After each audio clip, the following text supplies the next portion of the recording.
Bon, on va commencer. Bonsoir à tous. Donc, la Grosselle, cap technique nationale sur la Fédé Spéléo, pardon, de triathlon, excusez-moi, lapsus. Je vous remercie d'être nombreux pour ce soir. Ce soir, on va parler de l'entraînement croisé chez John. Ça va être animé par Romain Lieu, qui est cap technique aussi national sur la fédération. Ça fait partie un petit peu des webinaires qu'on a mis en place suite aux travaux d'études qui sont passés sur le jeune. Je pense que certains d'entre vous ont regardé le webinaire sur la restitution de l'étude qu'on a menée sur le RAID. Et puis, je vous rappelle qu'il y a une étude qui sera faite sur le jeune performance santé, sur tout ce qui est préparation physique le 23 février et le 25 mars sur tout ce qui est endurance et cœur. Voilà, donc pour un confort de tous, on est assez nombreux ce soir. Je vous demanderai d'éteindre vos micros. Et puis, si vous avez des questions, vous pouvez les noter sur le chat et puis on essayera d'y répondre au fur et à mesure ou en fin de présentation si on a encore un peu le temps. Voilà, je vous remercie à tous et puis je laisse Romain prendre la parole pour animer ce webinaire ce soir. Merci Romain. Donc, bonsoir à toutes et à tous. Donc, je me présente brièvement. Donc, Romain Lieu, je suis conseiller technique national à la fédération depuis 2010. J'ai travaillé notamment sur l'école française de triathlon, sur le projet Triathlon Santé, sur lequel je travaille encore actuellement. Et puis, je suis également entraîneur national des équipes de France Relève. Donc, ça concerne les jeunes, on va dire, cadets, juniors et moins de 23 ans. Donc, on va s'intéresser ce soir à la thématique de l'entraînement croisé chez le public jeune. Donc, l'intervention, elle va durer à peu près 1 heure, un petit peu moins peut-être.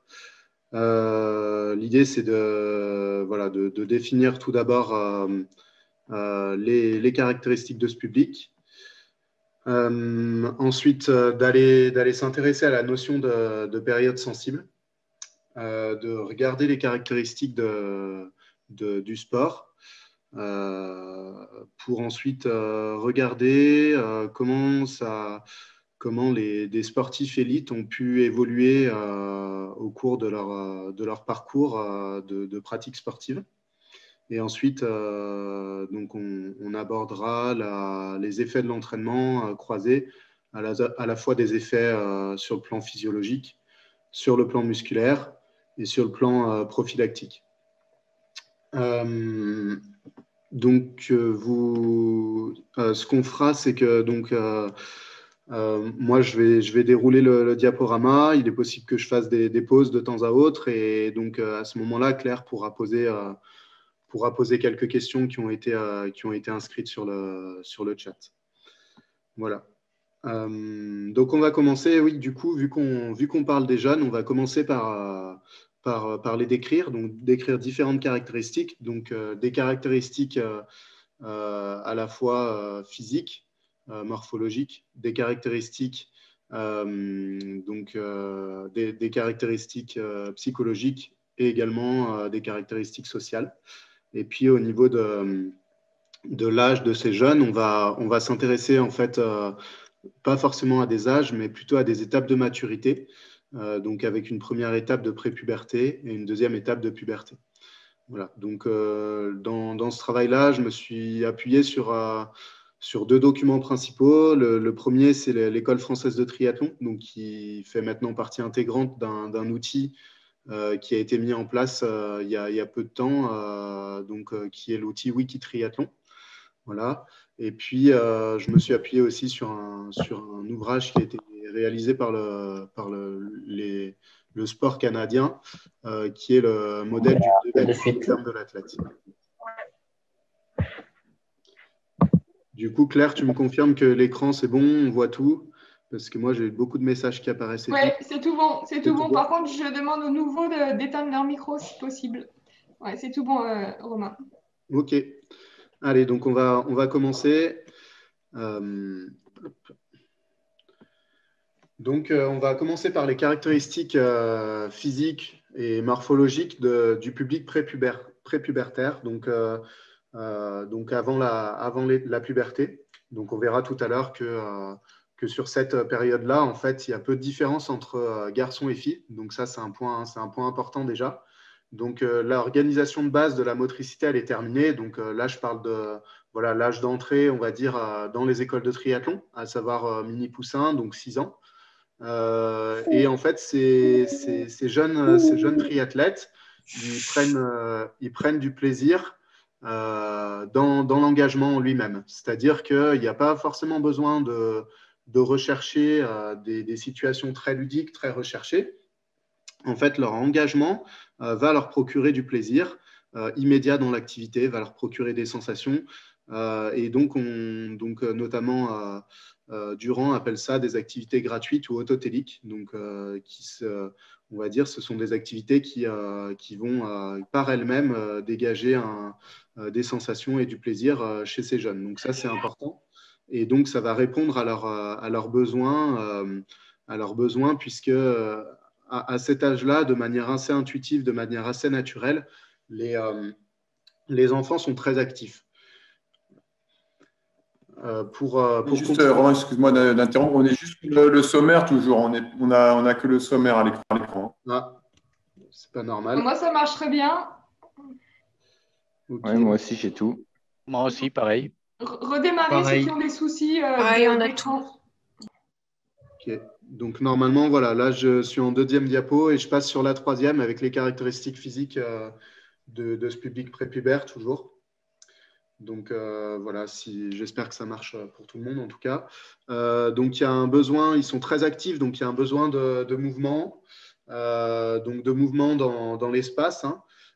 Ils ont l'envie, ils ont le besoin d'apprendre donc à cet âge-là. Donc l'apprentissage moteur va se faire assez vite.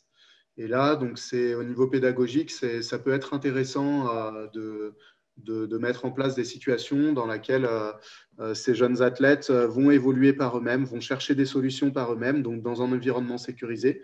Donc ce qu'on peut appeler comme pédagogie, la pédagogie de la découverte. Voilà, donc au sein d'un environnement sécurisé, on peut laisser évoluer ces jeunes athlètes pour qu'ils trouvent par eux-mêmes les solutions à des problématiques et à des situations d'apprentissage qu'on va leur poser.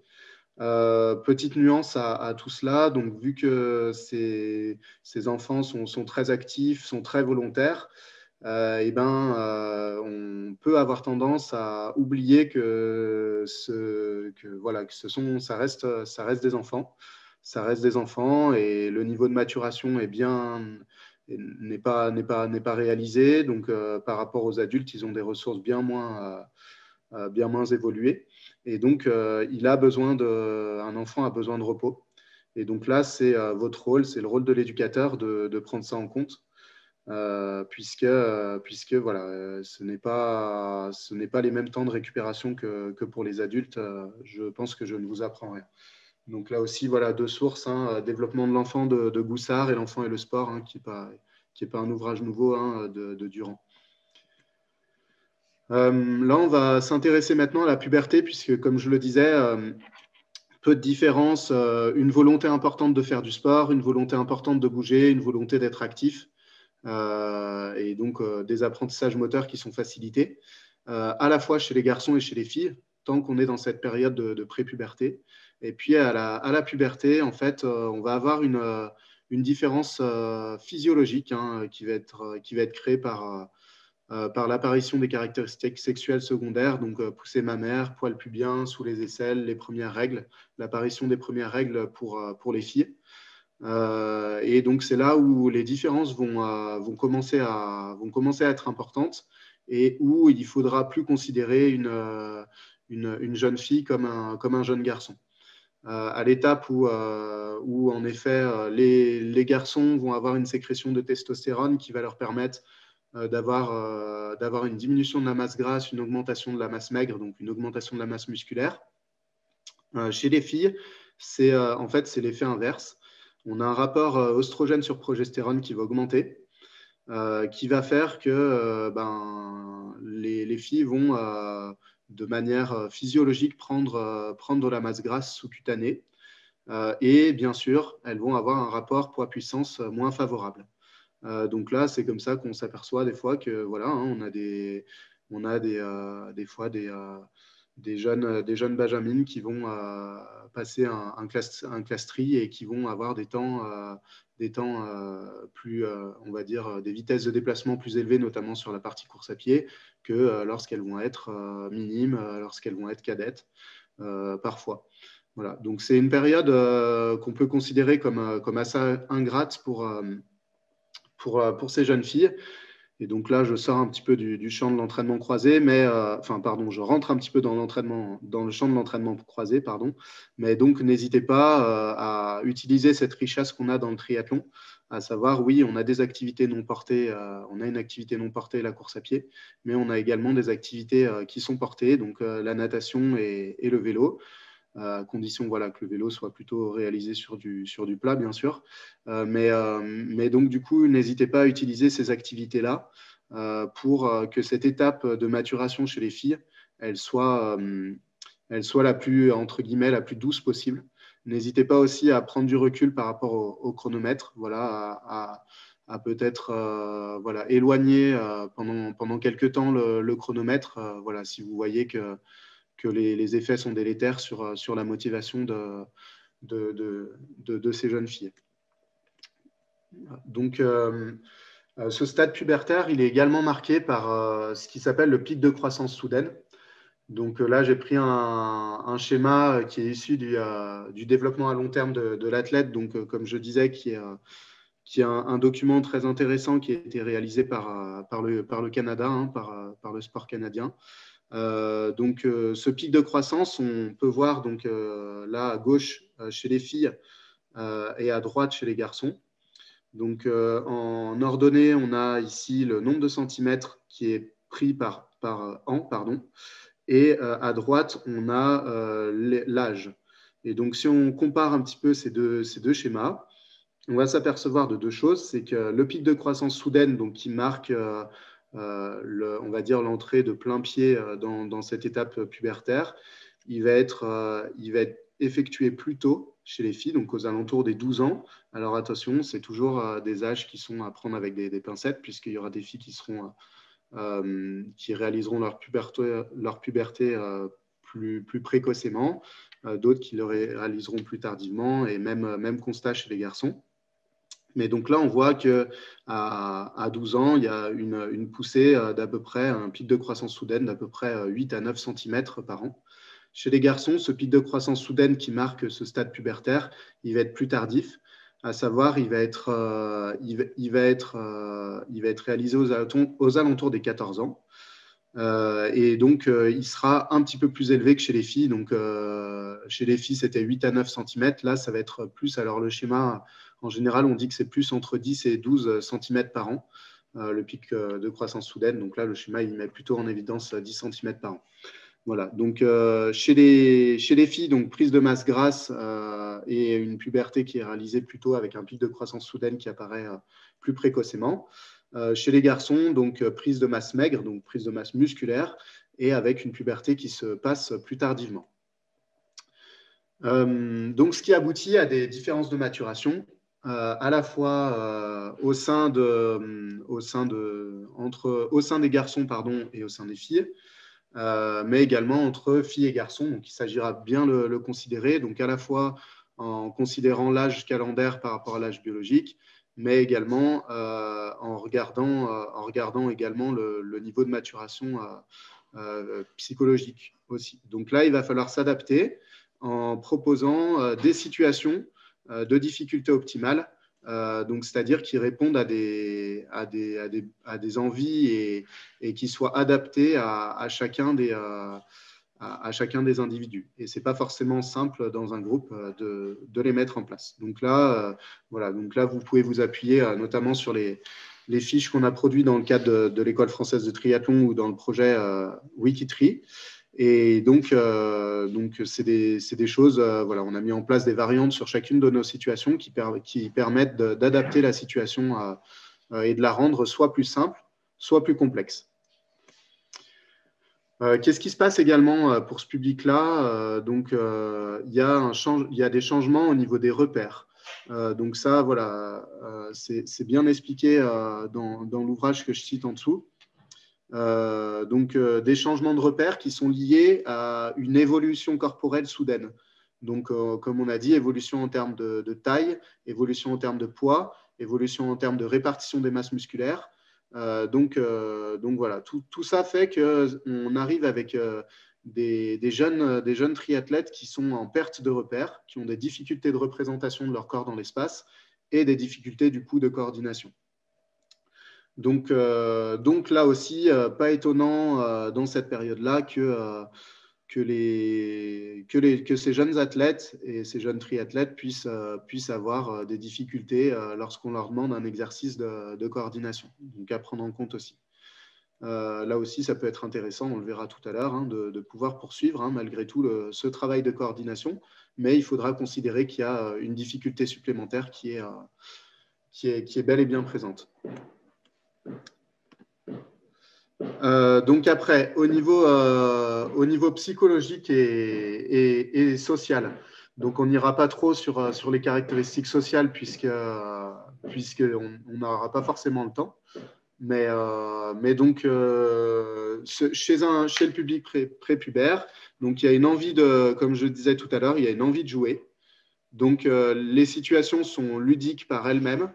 Il y a un besoin d'avoir des situations nombreuses et variées. Et donc, là aussi, n'hésitez pas à vous appuyer sur des activités physiques et sportives nombreuses et variées. Et pourquoi pas des activités aussi physiques, sportives et artistiques.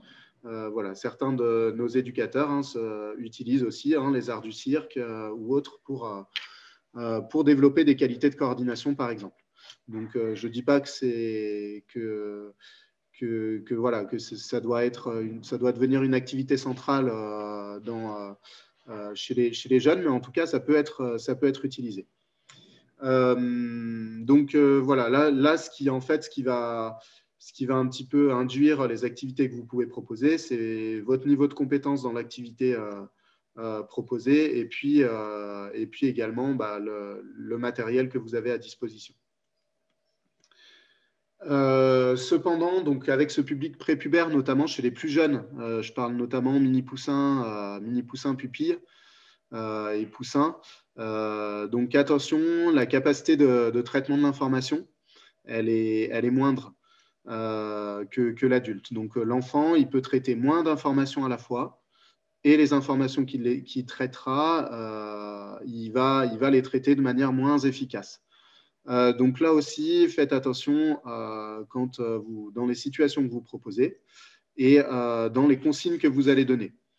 À savoir que si la consigne est trop complexe, si la consigne est trop longue, déjà, voilà, ça va être difficile pour le jeune triathlète de pouvoir comprendre et appliquer derrière. Donc, allez droit au but, début clair, début concret, début précis et des explications courtes. Ça sera un des critères de réussite de vos situations et de l'animation de vos séances, notamment sans oublier que c'est également le temps de pratique qui va rendre visibles les progrès. C'est important de comprendre que c'est la loi de Birch. Plus le temps de pratique plus le temps d'apprentissage est long, plus les progrès réalisés sont importants. Donc ça, il faut bien le garder à l'esprit. C'est-à-dire que mettez les jeunes en action, mettez les jeunes en mouvement. On a peu de temps à leur consacrer, notamment quand ils ont l'école de triathlon uniquement les samedis ou 1 à 2 fois par semaine, peut-être 1 heure, 1 heure et demie, voilà, pour certains et dans certains clubs. Donc, c'est hyper important de rentabiliser 7 heures ou 7 heures et demie avec un temps de pratique long. Donc, ce qui signifie moins d'explications. Là, on va passer pardon, je me suis trompé dans le titre. Là, je parle bien de la phase pubertaire. Donc, en fait, dans la phase pubertaire, il y a une évolution en termes de traitement de l'information. L'attention va devenir sélective. Donc, cette attention sélective va permettre d'augmenter la quantité d'informations à traiter. C'est-à-dire qu'à à partir de, voilà, quand on a un public voilà, à partir de la catégorie Benjamin, donc notamment chez les filles, hein, 12-13 ans, là, on va pouvoir augmenter la difficulté, la complexité des consignes, en tout cas, et il va y avoir on va dire une réponse positive et une manière de tenir compte et de se mettre en action derrière qui sera possible avec ce public-là. Je continue, donc c'est toujours pubertaire, désolé pour le titre. Donc toujours au niveau de ces caractéristiques psychologiques et sociales, il y a quelque chose à prendre en compte qui est en lien aussi avec les caractéristiques physiques, hein. On a vu qu'en fait à cet âge-là, les filles voilà, ont des évolutions morphologiques qui sont peu favorables dans notre sport, qui est un sport, il ne faut pas l'oublier, à dominante aérobie. Qui est un sport où, voilà, où le poids aussi a un rôle important. Et donc, du coup, c'est également ce moment-là où les jeunes filles abandonnent le plus le sport, de manière générale, hein, pas seulement dans le cadre du triathlon. Donc là aussi, en tant qu'éducateur, on a notre rôle à jouer. Alors, j'ai donné quelques pistes tout à l'heure. Donc, dans le cadre de l'entraînement croisé, bien utiliser la richesse du triathlon en s'appuyant sur des activités portées. Utiliser également le renforcement musculaire. Alors, on ne parle pas forcément de renforcement musculaire avec charge additionnelle, hein. Ça peut être un renforcement musculaire avec poids du corps qui va permettre de freiner cette diminution du rapport poids-puissance favorable. Et puis donc surtout il faut en tant qu'éducateur qu'on soit à l'écoute, qu'on propose des situations diverses puisque selon les auteurs cités dans le bas de la diapo, c'est un des besoins à l'adolescence d'avoir un besoin de diversification de l'activité physique, de combinaison de plusieurs activités physiques. Donc là, nous, on est quand même assez servis avec le triathlon, donc on a de la chance, hein. Voilà, sachant que aussi on intègre voilà, plusieurs modalités de pratique dans le cadre du triathlon. On intègre également le RAID. Donc aujourd'hui, on a beaucoup d'activités dans notre fédération sur lesquelles on peut s'appuyer pour diversifier. Et puis là aussi, c'est important de pouvoir utiliser le groupe. Donc le groupe, voilà, c'est un aspect social et une caractéristique sociale à l'adolescence, c'est que voilà, les jeunes vont venir aussi pour retrouver, aussi et surtout, j'ai envie de dire, pour retrouver leurs copains, leurs copines et pouvoir prendre du plaisir dans le cadre de la pratique au sein du groupe. Donc, j'ai fini la première partie sur la description de ces caractéristiques jeunes et de la mise en relation avec l'entraînement croisé. Donc, après, je ne sais pas, Claire, s'il y avait déjà des questions là-dessus ou si je Non, c'est bon, tu peux enchaîner, Romain. Ok, allez, j'enchaîne. Donc, on va s'intéresser maintenant. Alors, moi, je vais essayer de masquer le tableau du haut là parce que je ne vois pas grand-chose. Donc, je vais maintenant m'intéresser au développement des qualités physiques. Hop, alors, comment je masque ?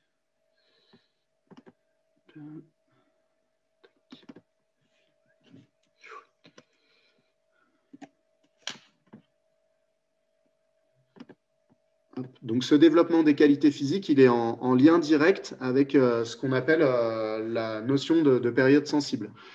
Donc, la notion de période sensible, la période sensible, c'est une période au cours de laquelle le développement d'une qualité physique est particulièrement efficace. C'est-à-dire que voilà, à une certaine étape de maturation chez le jeune, il va être particulièrement efficace de travailler les qualités physiques d'endurance ou les qualités physiques de force ou de vitesse, de coordination, de souplesse ou plusieurs qualités physiques en même temps. Et donc, on en a décliné 5 dans le cadre notamment de l'école française de triathlon. Donc, pour cela, on s'est appuyé sur Weineck, hein. vous pourrez trouver d'autres formes de qualité physique, d'autres déclinaisons de qualité physique hein, avec d'autres ouvrages et d'autres auteurs.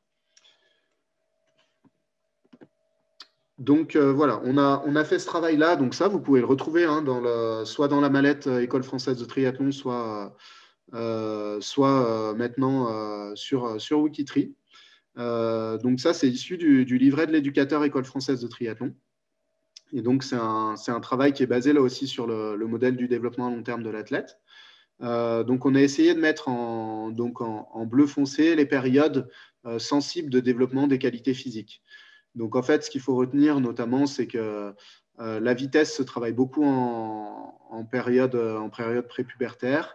Elle s'entretient par la suite. En fait, donc en bleu clair, c'est les qualités physiques quand on les entretient et quand on les développe, c'est en bleu foncé. Donc l'endurance, c'est la période la plus propice. C'est une période qui entoure le pic de croissance soudaine et donc on va dire la période pubertaire. Voilà, à la fois chez les garçons et chez les filles. Donc on voit que c'est décalé un petit peu au niveau des âges, hein, en fonction on va dire de l'arrivée moyenne du pic de croissance soudaine. Voilà, la coordination, donc là aussi, hein, a tendance à entourer un petit peu ce pic de croissance soudaine, puisque comme on l'a vu, le corps change pendant ce pic de croissance soudaine, donc ce n'est pas forcément des étapes qui sont très faciles. La souplesse, voilà, on aurait pu prolonger, hein, c'est tout au long de sa vie, en fait, on est très souple étant enfant et petit à petit, la souplesse décline. Donc, pour la freiner, il faut vraiment la travailler tout au long de sa vie. Et puis, donc, la force, voilà, elle va être travaillée hein, dès la période prépubertaire. Donc là, nous, on parle de force sans charge additionnelle. Hein. Donc, ça va être, on peut appeler ça du renforcement musculaire ou de la musculation sans charge additionnelle. Donc, voilà, il y a eu pendant longtemps, hein, c'était quelque chose qui était un petit peu laissé de côté chez les enfants. Là, on y revient un peu parce que certaines activités, en fait, on se rend compte qu'elles sont par nature plus traumatisantes que ce qu'on propose en séance de renforcement musculaire. Donc voilà, là, le renforcement musculaire ne va pas mettre en péril les jeunes triathlètes, mais va plutôt préparer leur corps à pouvoir être préparés à affronter les chocs qui sont présents au sein de leur activité. Donc nous, il y en a dans d'autres activités comme les sports co sur lesquels il y a beaucoup de sauts, il y a beaucoup de reprises d'appui, etc. C'est encore plus valable.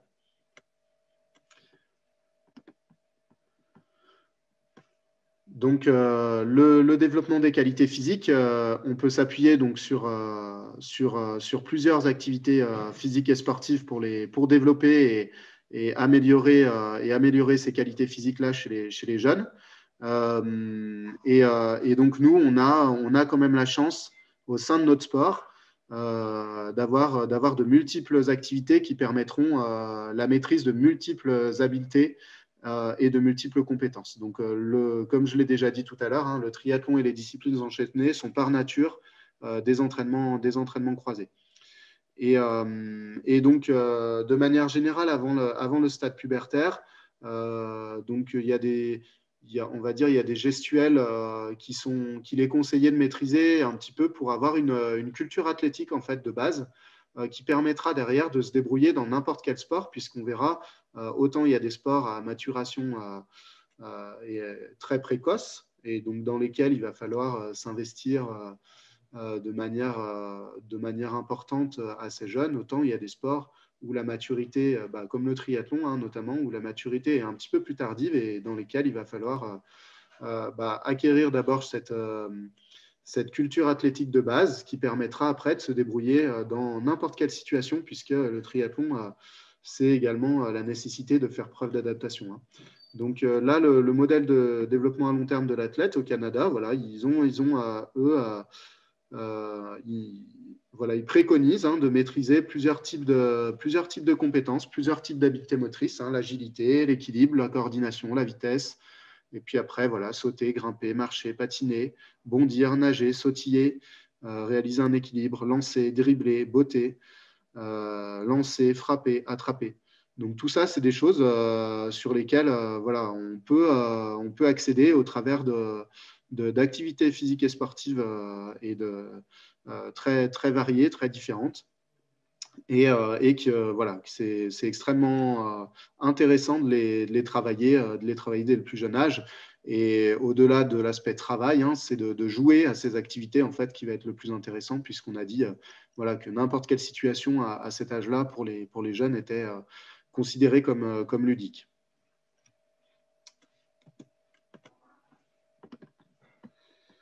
Donc, dans le cadre de l'école française de triathlon, hein, on a essayé de solliciter et de mobiliser et d'acquérir différentes compétences. Donc, pas uniquement restant sur des qualités de force, par exemple, ou sur la qualité physique de force ou la qualité physique d'endurance, qui est peut-être ce qu'on pourrait considérer comme la pierre angulaire de notre sport. Mais voilà, nous, on utilise en fait le triathlon pour éduquer et pour améliorer la compétence des enfants dans différentes dimensions et dans les différentes qualités physiques. Par exemple, le triathlète bleu, pour être triathlète bleu, donc là on parle de niveaux de compétences en fait, qui vont donc il y a 7 niveaux de compétences qui sont à acquérir de 6 à 13 ans. Pour ceux qui ne connaissent pas forcément l'école française de triathlon. Donc, on a créé 7 compétences à acquérir de 6 à 13 ans, donc qui va du triathlète blanc au triathlète d'or.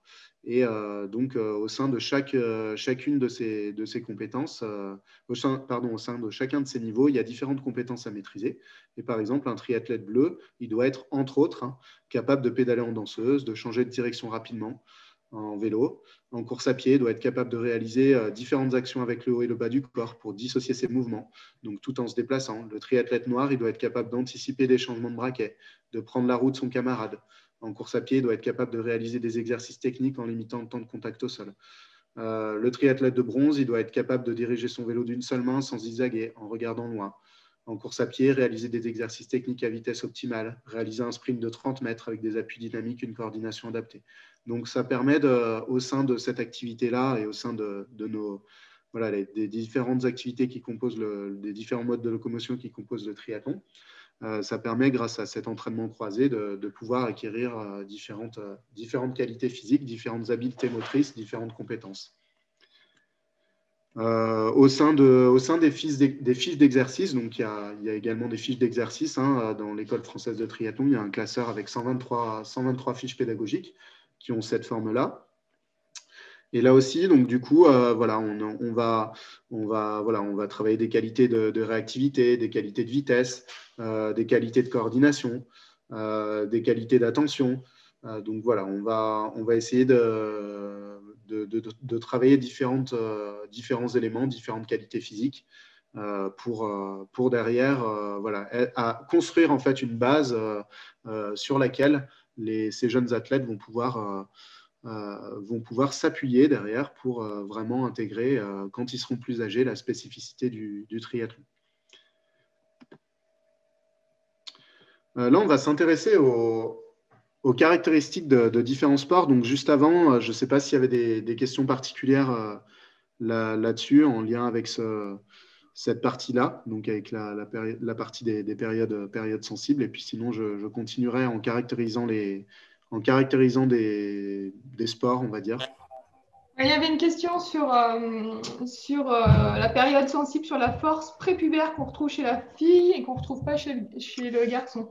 Ouais, donc du coup, alors comme je disais, chez la fille, en fait, on va avoir une augmentation du rapport oestrogène-progestérone qui va aboutir à une prise de masse grasse sous-cutanée et donc une diminution une augmentation pardon, du rapport poids-puissance, donc un rapport poids-puissance moins favorable, on va le dire comme ça, ce sera plus clair. Donc c'est intéressant avant ce passage-là dans lequel il y a l'apparition des premières règles et donc ce changement hormonal, d'avoir déjà travaillé pour améliorer ce paramètre force pour adoucir cette transition-là. À l'inverse, chez le garçon, tout va être positif pour lui en fait à la puberté. Donc c'est très difficile pour les filles parce que en période prépubertaire, il y a beaucoup de filles qui vont gagner les triathlons jeunes et qui vont être devant les garçons et qui vont réaliser des performances même dans le domaine aérobie qui seront bien aussi enfin, qui seront bien aussi fortes en tout cas que les garçons. Et là, en fait, le garçon va, lui, au lieu d'avoir un rapport poids-puissance moins favorable, il va avoir un rapport poids-puissance plus favorable. Et donc, lié notamment à la sécrétion de testostérone, lui, de son côté, qui va aboutir à une augmentation de la masse musculaire. Et donc, on ne préconise pas forcément, vu qu'il n'y a pas cette transition à faire derrière, on ne préconise pas forcément d'insister beaucoup sur ce travail de force, contrairement à ce qu'on fait chez les filles. Voilà. D'accord, je pense que ça répond aussi à la question sur le rapport poids-puissance qui avait été demandé chez les filles. Sur l'autre question, je pense que ce sera plutôt dans le webinaire sur la performance, la prépa physique chez les jeunes en termes de performance et de santé, sur les périodes notamment menstruelles chez les filles. À mon avis, c'est plutôt le docteur Rattel qui pourra répondre plutôt le 23 février que Romain sur l'entraînement croisé. Je te laisse continuer, Romain. Ça marche. Donc oui, les sports, on peut faire deux grandes catégories catégories de sports. Donc là, je m'appuie sur deux ouvrages, hein, toujours le développement à long terme de l'athlète, et puis un ouvrage qui a été traduit dans une lettre des entraîneurs à l'époque où les lettres des entraîneurs existaient encore, donc par les cadres de la fédération. Practice and Play in the Development of Sport Expertise. En fait, on peut retrouver une première catégorie de sports qu'on pourrait appeler à spécialisation précoce. Donc, c'est des sports qui sont plutôt des sports dans lesquels il y a une forte base technique, une forte base artistique ou une forte base acrobatique, donc qui nécessitent d'être maîtrisés assez jeunes, puisque après, c'est très, très difficile de les maîtriser à l'âge adulte. Voilà, les qualités d'apprentissage moteur chez l'enfant sont bien plus évoluées qu'en post-puberté. Et donc là, on peut retrouver notamment la gym, la natation, le plongeon, le patinage artistique. Et donc là, c'est intéressant d'apprendre ces habiletés motrices avant l'atteinte de la maturité. Pardon. Et donc là, on a dans cette première catégorie de sport, on a souvent une spécialisation qui est très rapide, c'est-à-dire des jeunes gymnastes, des jeunes patineuses, des jeunes patineurs qui sont très tôt très investis au sein de leur sport. Voilà. En natation, à moindre mesure par rapport à la gym, le plongeon ou le patinage artistique, mais c'est quand même valable. Voilà, à savoir que souvent, hein, les performances sont réalisées très jeunes, hein, voilà, 16, 19, 20 ans.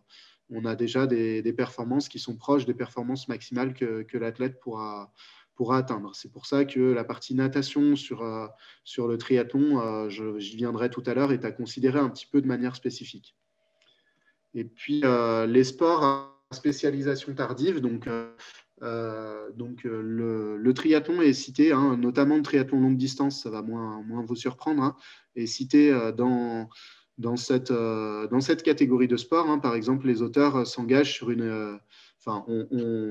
ont étudié le triathlon longue distance et ont mis en évidence que l'âge moyen de l'atteinte du niveau maximal de performance atteinte par les athlètes, c'était aux alentours de 30 ans.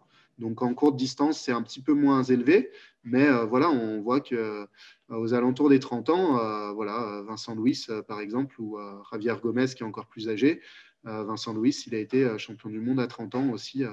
Voilà, donc c'est des choses à considérer, c'est-à-dire que le triathlon, c'est malgré tout un sport à spécialisation tardive. À prendre avec des pincettes pour la partie natation, bien sûr.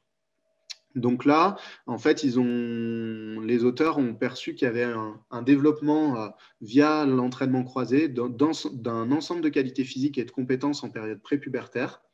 Donc, c'est-à-dire c'est souvent ces athlètes de sport à spécialisation tardive, ils ont traversé beaucoup d'activités physiques, ils ont réalisé beaucoup de sports différents. Donc, ils sont appuyés fortement sur l'entraînement croisé pour acquérir une base sur laquelle ils ont pu s'appuyer pendant la puberté pour se spécialiser. Et dans ces sports-là, par contre, quand il y a eu une spécialisation trop précoce, ça a pu entraîner en tout cas des blessures, une usure et un abandon assez rapide. Et donc là, je me suis intéressé donc toujours dans le même texte, à des modèles d'évolution de sportifs qui sont par la suite devenus élites. Donc il y a une première partie, il y a une pratique élitiste via une découverte sportive et un entraînement croisé. Donc c'est-à-dire que ces personnes-là sont passées par une découverte sportive et de nombreuses activités physiques et sportives pour ensuite se spécialiser. Donc elles sont fortement appuyées sur un entraînement croisé pendant leur période, notamment prépubertaire. Donc là, voilà, il y a eu une période de découverte sportive de 6 à 12 ans avec un objectif basé sur le jeu et le plaisir. Et puis une période de spécialisation un petit peu plus tardive, à partir de 13 à 15 ans. Donc là où il y avait un investissement dans un nombre d'activités beaucoup plus réduit et puis un investissement seulement à partir de 16 ans ou plus. Donc là où il y a eu le choix de faire un seul sport et pourtant, c'est des personnes qui ont pu conduire une carrière élite par la suite. Et donc ça, les auteurs ont mis en évidence que c'était des athlètes qui avaient une carrière un petit peu plus longue, qui prenaient plus de plaisir dans leur sport, dans leur pratique, même si c'était une pratique professionnelle ou une pratique élite. Et c'était des athlètes qui souvent étaient en meilleure santé. Et puis, donc, il y a une pratique élitiste via une spécialisation précoce. Donc là, il n'y a pas forcément d'appui sur l'entraînement croisé en période prépubertaire. Là, on est vraiment sur une spécialisation et là, on se concentre sur un seul sport dès le plus jeune âge. Et donc ça, c'est des sports comme la gymnastique ou le patinage artistique. Alors là, voilà, là, on est beaucoup dans des sports, ils mettaient en évidence, dans des sports féminins notamment. Dans lequel, en fait, le pic de performance, il est atteint autour du pic de croissance soudaine, donc autour de la puberté. Et donc, il n'y a pas de phase de découverte sportive, et donc, il y a moins de phases de jeu et d'amusement. Et là, cette spécialisation sur ces disciplines-là, qui sont pour autant nécessaires pour avoir une carrière élite au sein de ces sports, ça a pu, en tout cas statistiquement parlant, conduire à des arrêts précoces, plus de blessures et un état de surentraînement de manière plus prononcée que sur le premier modèle de pratique sportive.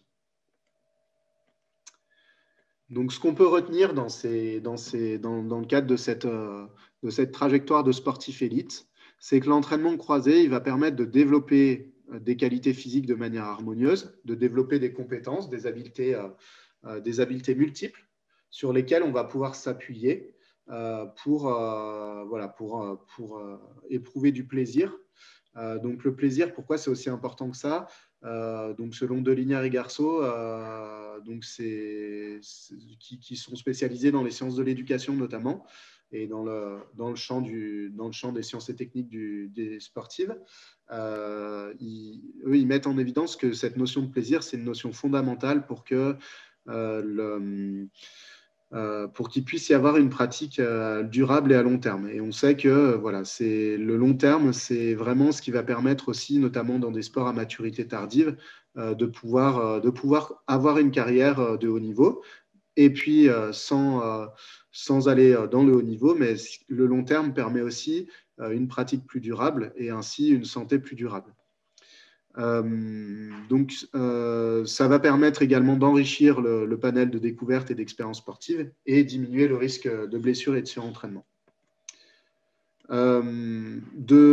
Si on prend un petit peu plus spécifiquement le jeune triathlète, Ce qu'on pourrait conseiller, c'est malgré tout, hein, malgré le fait que ce soit un sport à maturité tardive, c'est qu'il ne faut pas tarder à développer donc, de manière précoce les qualités aquatiques.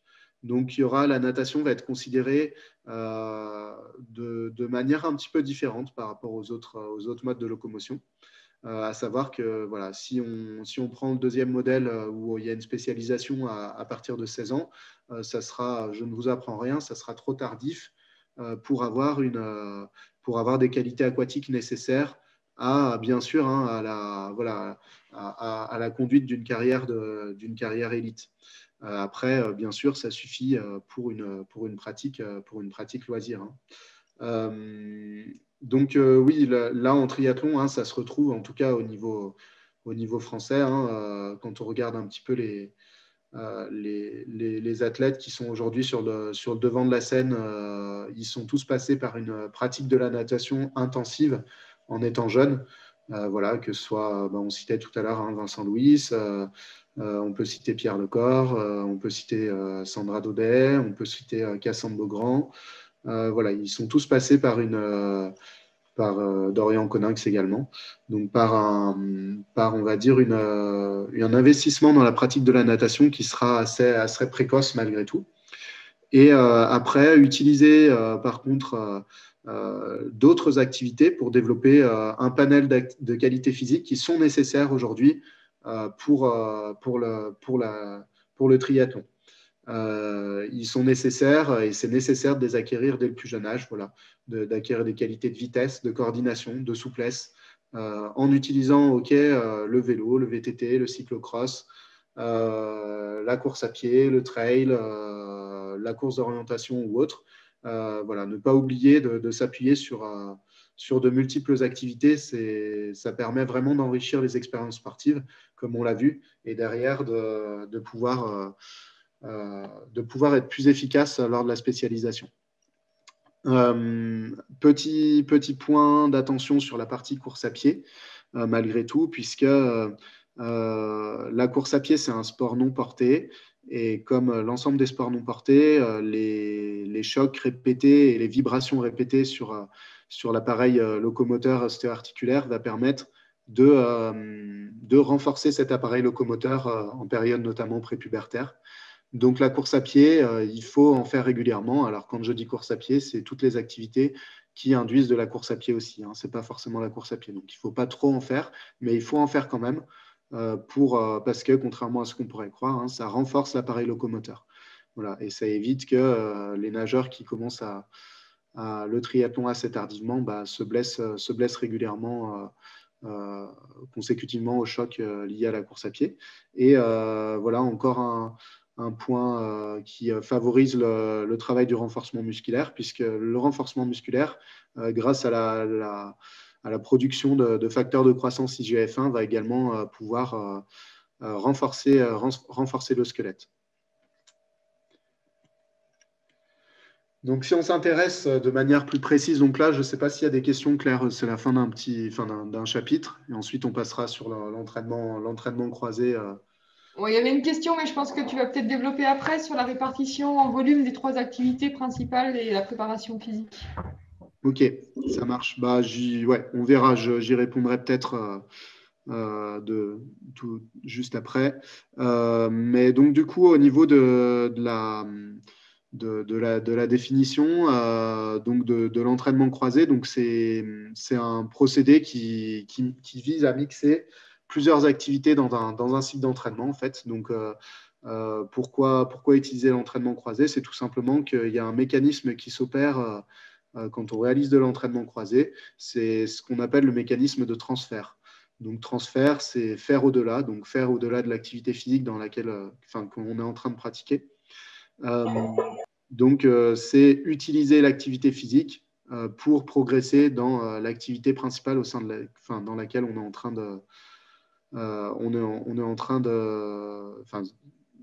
sur laquelle on est en train de travailler, celle qu'on est en train de réaliser, pardon. Donc, le transfert, il peut s'opérer pour à la fois des mouvements, la perception, mais également la condition physique.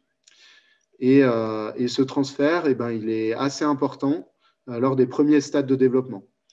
Donc ça, c'est quelque chose qui montre encore une fois l'importance de s'appuyer sur des, sur des activités multiples en période prépubertaire. Donc, si on regarde au niveau de l'entraînement croisé, au niveau des effets cardiovasculaires, donc ça va dépendre des activités pratiquées, mais ce qui est important de comprendre, c'est que l'augmentation du volume, et non pas de la charge d'entraînement, hein, mais du volume d'entraînement pratiqué à faible intensité, donc pratiqué lentement, va avoir des effets vasculaires assez positifs pour des activités aérobies. On a notamment l'augmentation du volume d'éjection systolique, donc le volume de sang qui est éjecté à chaque battement cardiaque. Donc ça, ceux qui ont suivi la restitution des travaux de thèse d'Anthony, il en a parlé également. Donc ce volume d'éjection systolique, il est directement en lien avec un des indicateurs, on va dire, sur lesquels on se base pour regarder les capacités aérobies des triathlètes, donc qui est le VO2 max. Ce VES, c'est un des facteurs principaux sur lesquels on va pouvoir jouer pour améliorer ce VO2 max. On peut également augmenter la densité capillaire. Donc, j'ai mis un schéma très grossier. On ne va pas rentrer dans de la physio, on n'a pas du tout le temps. Voilà, tous les petits systèmes capillaires qu'il y a au niveau de la circulation pulmonaire, au niveau des poumons. Je ne sais pas si vous voyez la souris, mais en haut, donc sur le schéma au niveau de la circulation pulmonaire, et puis en bas, vont permettre une meilleure diffusion des nutriments, de l'oxygène et du CO2, à la fois surtout au niveau musculaire.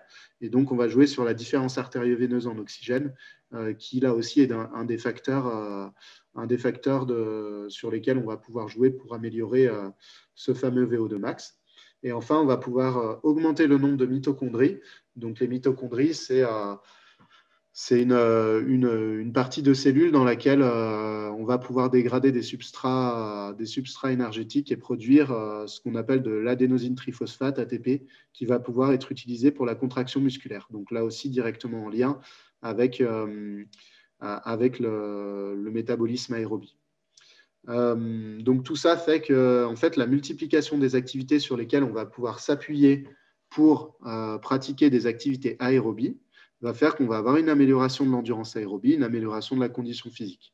Donc voilà, le VTT, le vélo, la course à pied, la natation, le kayak, la course d'orientation, toutes ces activités-là sur lesquelles on va pouvoir s'appuyer au sein même de la Fédération française de triathlon et des disciplines enchaînées vont pouvoir jouer sur les effets cardiovasculaires de l'entraînement croisé. Donc en triathlon, on sait que voilà, le potentiel aérobie est important, donc c'est pour ça que c'est important de pouvoir faire ce volume-là et à des intensités faibles, hein, bien sûr, on va y venir, mais voilà, ces effets cardiovasculaires, quand on parle d'activité aérobie, ça ne veut pas dire qu'on doit tout faire très vite. Voilà, ces effets-là, ils sont valables ils sont également valables, en tout cas pour une polarisation de l'entraînement, donc à savoir une grande partie d'un volume d'entraînement, si on regarde le schéma à droite, qui est effectué sous le premier seuil ventilatoire. Donc là aussi, je n'ai pas trop le temps de creuser, mais voilà, c'est pour dire que ce volume d'entraînement, il n'est pas effectué à une intensité trop élevée. Notamment, voilà, si on regarde l'intervention d'Anthony Bira la dernière fois sur la restitution de ses travaux de thèse, quand il y a un long volume avec une intensité élevée, il y a malgré tout une fatigue cardiaque qui est induite. Donc attention avec nos jeunes à ne pas non plus trop en faire. C'est-à-dire, ce qui serait trop, c'est une charge d'entraînement élevée, donc avec un volume élevé et en plus une intensité élevée. Et c'est souvent ça le problème, c'est la combinaison des deux qui va induire une fatigue très importante. Au niveau des effets de l'entraînement croisé, il y a également des effets au niveau musculaire, postural et biomécanique. Voilà, on peut prendre comme exemple l'amélioration des qualités de gainage, le développement de la force, la proprioception, l'adaptation dans des activités comme on le voit sur la partie natation que j'ai pu mettre en photo, la coordination, l'équilibration. Donc voilà, tout ça, on peut le percevoir voilà, en passant d'une activité à l'autre, course d'orientation, course. Kayak, on retrouve des similitudes avec la partie natation. VTT, vélo de route. Donc tout ça, c'est un transfert qu'on appelle positif. Et il y a également des transferts négatifs, alors qui nous concernent moins dans notre activité triathlon. Mais le transfert négatif, c'est plus lié voilà, à des activités techniques comme le tennis de table ou le tennis. C'est-à-dire que de faire du tennis pour s'améliorer en tennis de table aurait une incidence négative sur la performance en tennis de table et vice-versa. Donc en triathlon, ce qu'il y a de bien, c'est qu'on peut pratiquer de multiples activités au cours de l'entraînement. Donc le triathlon, comme je le disais, est par essence de l'entraînement croisé. Donc voilà, même si voilà, en gras, c'est peut-être les quatre pratiques les plus courantes, mais voilà, avec la natation, le vélo, la course à pied, la musculation.